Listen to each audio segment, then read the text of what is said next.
Hello. This is a syllabus overview for the course LALS 175, Migration, Gender, and Health, taught in the spring 2025 quarter at UC Santa Cruz.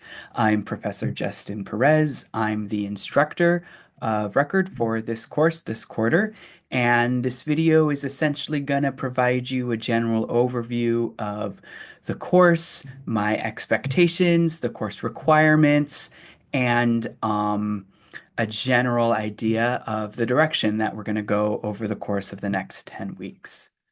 So, just a few things before we get started in the details of the course. Uh, First, the best way to contact me is by the Canvas Messenger. My office hours this quarter are on Mondays from 3 to 5 p.m. in Merrill 36. So, this course explores how health inequalities in society are shaped by gender and migration. We approach health vulnerability from a transnational and person-centered framework. These are two ideas that we're going to discuss in the first few weeks of class. And this enables a comprehensive examination of the diverse social, political, and economic transformations that can influence health outcomes. We explore and examine a diverse Latinx geographies from California Central Valley to Texas to the US-Mexico borderlands. And some of the specific topics that we'll think about include migrant labor and farm workers, gender-based violence and reproductive justice, structural violence and vulnerability, and the concept of illness narratives. So the three required books that we're going to be reading closely over the course of the quarter in alphabetical order will be Elizabeth Farfan-Santos's Undocumented Motherhood, Conversations on Love, Trauma, and Border Crossing, Karina Heckert's Birth in the Times of Despair, Reproductive Violence on the US-Mexico Border, and Sarah Horton's They Leave Their Kidneys in the Fields, Illness, Injury, and Illegality Among U.S. Farm Workers. I'm holding up the books to really emphasize that I think that students do best and learn to their maximum potential in this kind of class when they have copies of the books with them. We're going to be a reading-based learning class in which in-person class discussions run seminar style and in-person course lectures are going to supplement and expand on what we're reading in the class. And the best way to engage in that in-person learning is by having copies of the text at hand, easy to access, so that you're able to engage the discussions that we'll be having around what we're reading over the course of the quarter. And another reason why I encourage students to be successful in this class and to go ahead and get copies of each of those books is that I find that our students have reported to me that they are better able to concentrate on their reading when they're reading from the book itself, as opposed to PDFs or ebook versions on phones or other electronic devices. So all three of the texts are available as ebooks through the library. But again, for your learning, I really strongly encourage everyone to go ahead and get a copy of each of these three books. Um, just a heads up about student hours. So again, expect to spend about 15 hours of work per week in this 5-unit course. I imagine that to be broken down on average by 3.25 hours of lecture. So those are the two class periods that we meet weekly.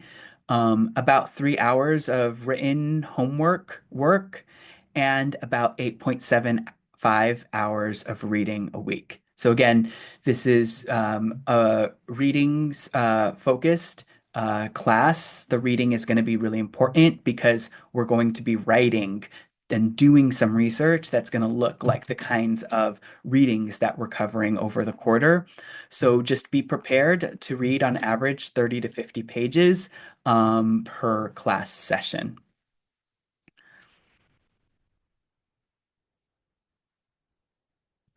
I have four main goals, or what are called course learning outcomes for this class. The first is that at the conclusion of the course and upon the successful completion of all course requirements, I believe that students who have successfully completed it will be able to describe the dynamic, cultural, and structural factors that contribute to health problems and well-being, that they'll be able to identify how those factors manifest themselves in personal stories and collective experiences of Latinx migration, that they'll be able to reflect on the social forces that have shaped past and future experiences of illness and well-being, and that they will be able to communicate comprehension of course materials and collaborate with classmates to mutually strengthen understandings of connections between the course materials.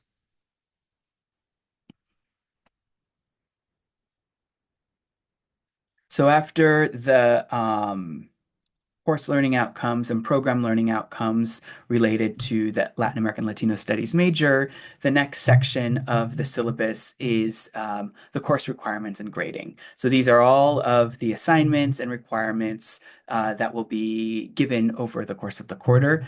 The first is a syllabus quiz. So this is just a short, untimed, open book quiz that can be taken on Canvas. I would recommend taking it after reviewing the course syllabus or watching this video. And note that you can download the syllabus and consult it while you take the quiz and complete that by Monday, April 7th. Reading reflections are going to be the core assignment that you'll have over the course of the quarter. So every course class period, there will be some type of reading that you'll have to do before the start of class. But on 5 of those class periods, so not all of them, but for many of them, you will have to submit a reflection. And those days are going to be noted on Canvas and in the syllabus. So these reflections will be about 1 page, single spaced, that are really just you reflecting on the required reading assigned for the day that the response is due. Effective reflections might be more than 1 page, but the minimum requirement or expectation is that it's a 1 page reflection. So I do the format of the reflections are going to be the same for each time that they're due. There's 4 questions, and so I want you to write 1 to 2 paragraphs for each of these questions. The first is that you'll describe an aspect of the assigned reading that you found interesting or compelling. So you really just want to identify after you've done the reading, sat with it, thought about it. What do you remember? What do you find interesting? What was compelling about what the author was writing about? And I want you to describe that in 1 or 2 paragraphs. The next part of that reflection, you'll talk a little bit about why you found it interesting or compelling. And one way you can do that is just by connecting it to what something else that it made you think of. Maybe you've had another class that discussed this idea.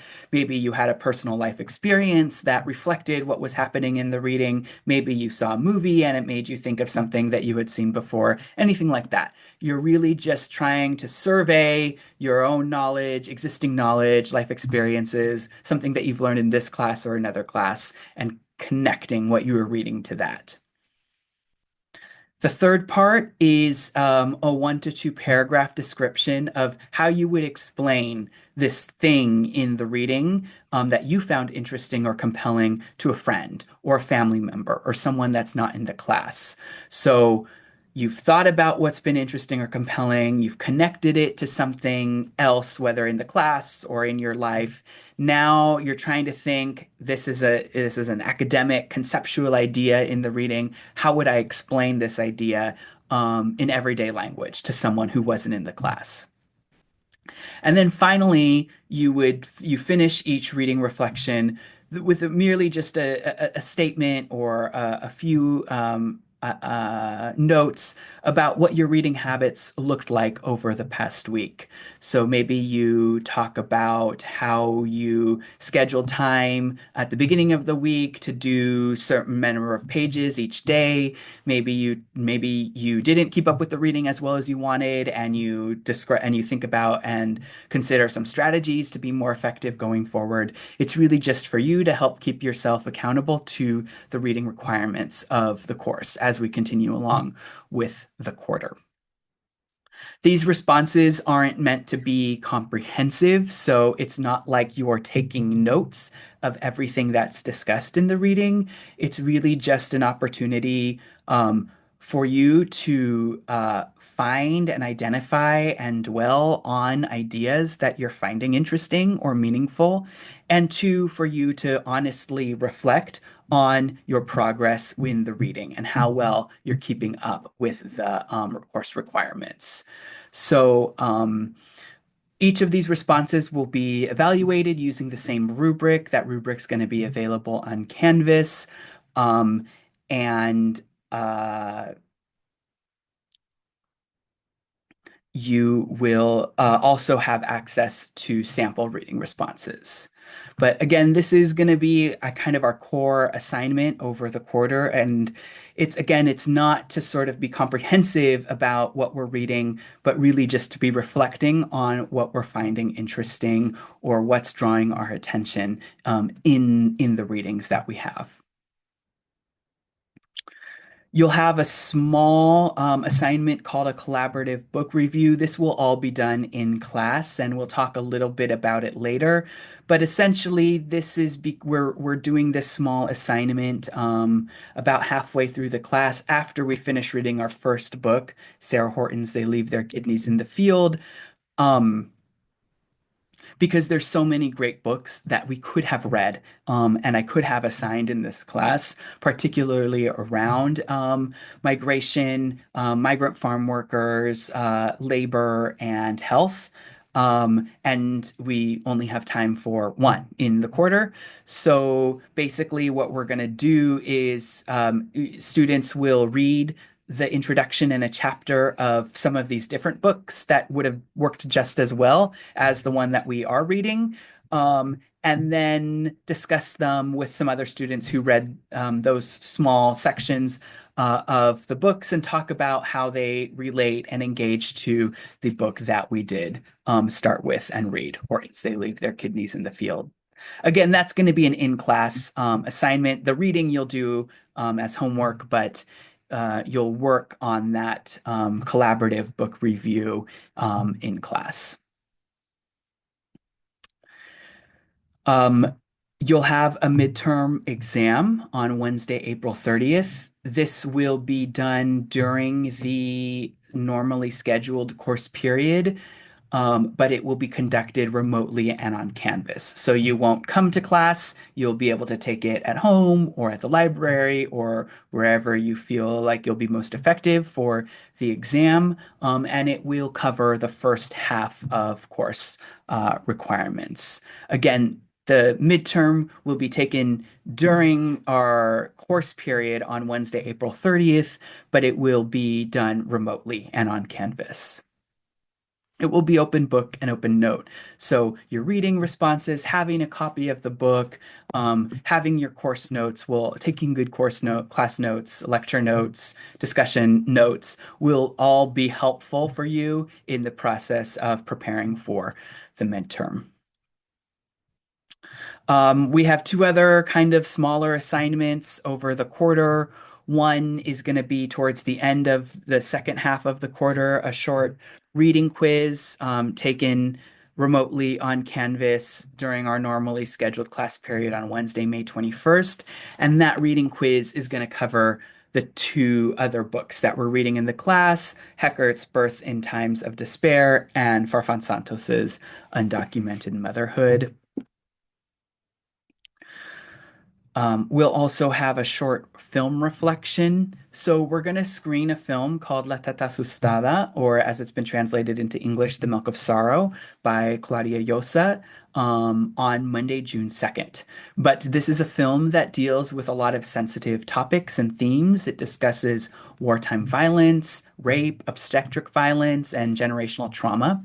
So students that want to view this film on their own time can check out the DVD. It's on reserve through the library, and then reserve a study room with a DVD player. So instead of coming to class and watching it, you can screen it over, during weeks 8 or 9 on your own if you want to.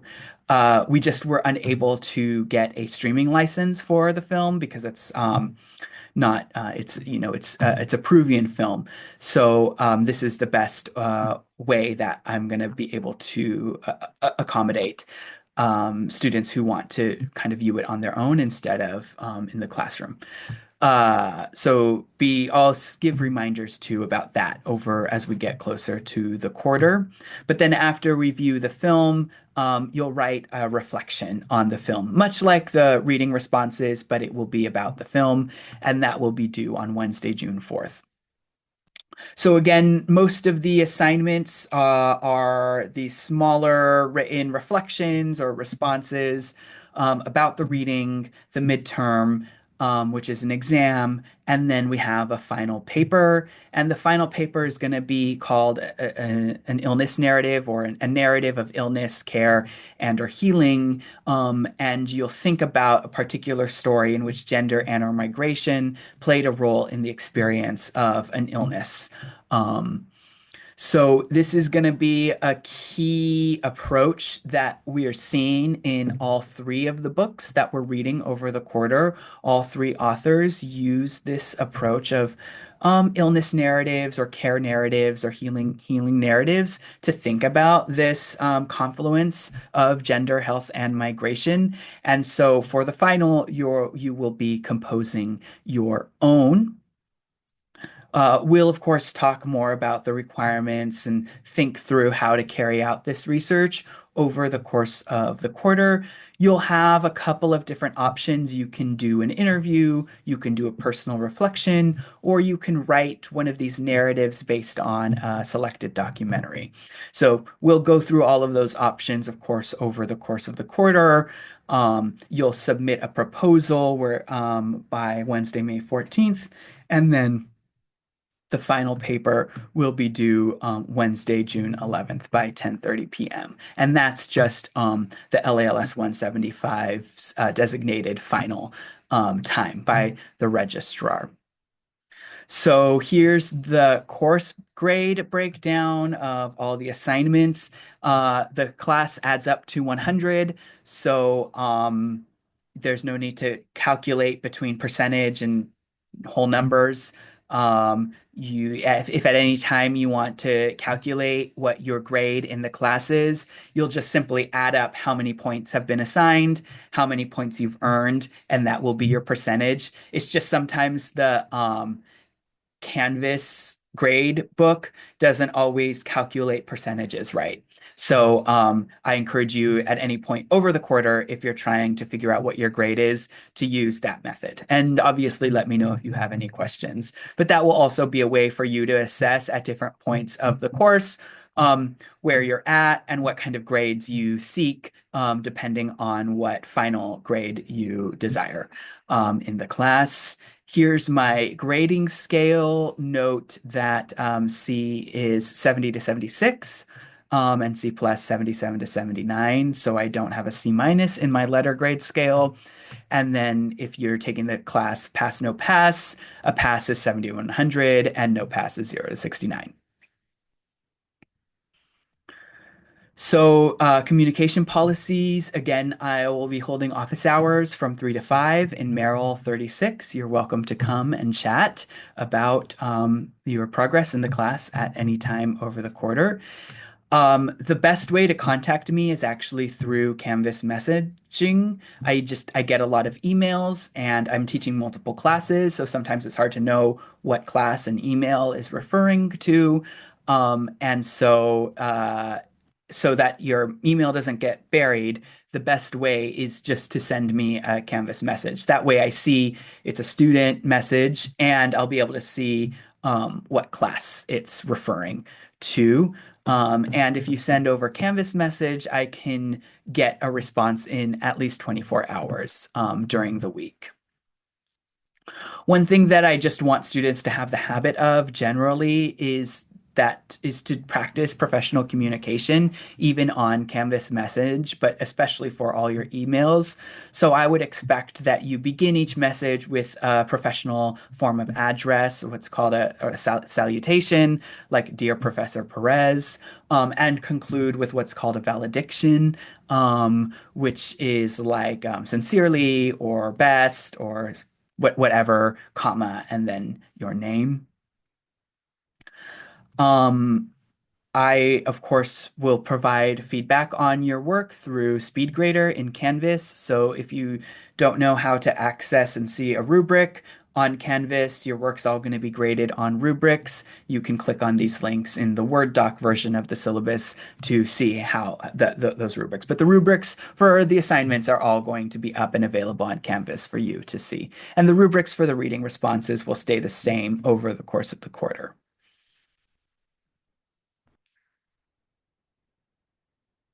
Um, Email me or send me a message for DRC accommodations. I typically use the new DRC AIM system for testing. However, we'll be doing all the midterm, which is the only test in the course, is going to be remote on Canvas. So unless you want to reserve the space through the DRC, you won't need to actually coordinate or make any requests. If you do have time accommodations, though, you will want to message me when I put out the call for students who wish to be using time accommodations, and I'll be able to program those into Canvas themselves. So depending on what your timing accommodations are, that will just be directly programmed into Canvas for the midterm. Um, we're sometimes I'll need to do some lecture. Other times we're going to be doing discussion, seminar, small group discussions. But when I'm lecturing, I'll typically lecture on with my iPad and take notes that way. And then save those notes, and I'll upload them as a PDF on Canvas by the end of the week. I encourage you to look at the course policies. They're all adapted from the recommendations of the UCSC Teaching and Learning Center. Just note that there is a content advisory that our readings and the film and course materials in general will contain descriptions of and scenes depicting traumatic experiences, including sexual and gender-based violence. So just know that that is for all three of the texts. Be prepared to encounter some of those types of scenes and descriptions. The other policy I just want to draw your attention to is my AI policy. So to the use of generative artificial intelligence like ChatGPT or Bard to complete course assignments is prohibited. So and this is because I am more interested, obviously, in your personal reflections, your experiences, and how you're thinking through those experiences. And so that policy is firm. Okay. Finally, just note that please pay attention to Canvas announcements. Unplanned disruptions to teaching have become increasingly common here at UC Santa Cruz, and so from weather events to unexpected other things that can happen, just be prepared. I always send announcements to Canvas message that there might be changes to the syllabus in response to these changing circumstances. The kinds of change to expect, though, what ultimately might be happening is that we might just simply be moving a in-person class session to an asynchronous or remote class session. And then finally, the last section of the syllabus is, of course, this course schedule. So I'll encourage you just to go and check and take notes of when things are due. I would have this document ready, download on your desktop or homepage or whatever, just so you know when each assignment is coming up, when things are due, what the readings are, etc. I'd also take note of the specific days where we do have planned asynchronous remote class sessions where the lecture will be uploaded onto Canvas and you'll watch on your own time. There's about 3 of those over the quarter. So this again has been a review of the syllabus for LALS 175, Migration, Gender, and Health for the spring 2025 quarter. And I'm looking forward to diving into these 3 fabulous, excellent, compelling, moving texts and learning alongside all of you.